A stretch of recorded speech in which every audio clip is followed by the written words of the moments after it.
ko ang Ginoo sa tanang panahon, ug ang iyang pagdaing maniya kanunay sa akong baba. Pahimayaa ang akong kalang diha sa Ginoo, ang mapabsanon makadungog ka nako ug malipay. Ang anghel sa Ginoo magluwas kanila nga madukong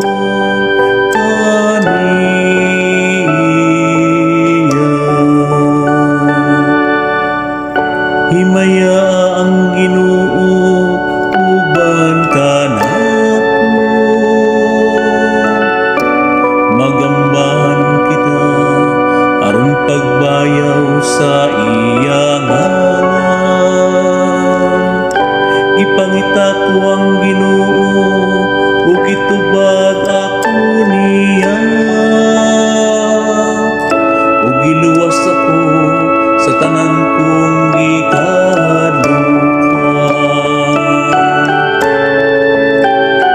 ang anghel sa Ginoo magluwas kanila nga madukong kaniya.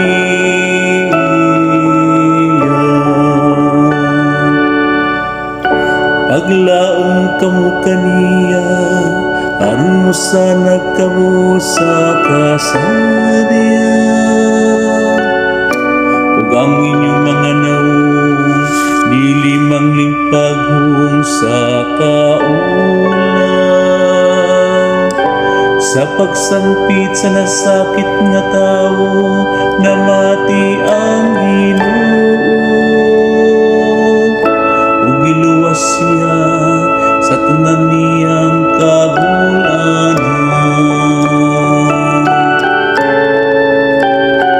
Ang anghel sa Ginoo magluwas kanila nga madukong kaniya.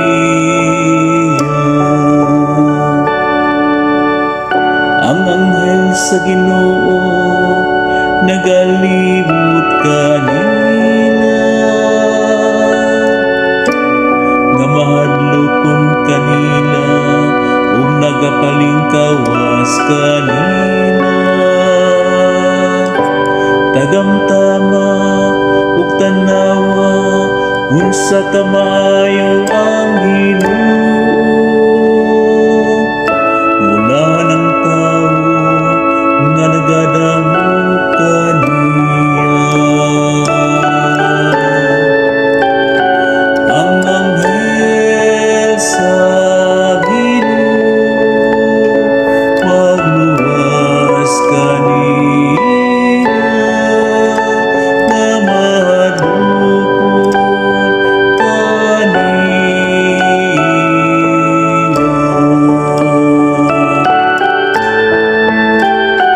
Ang anghel sa Ginoo magluwas kanila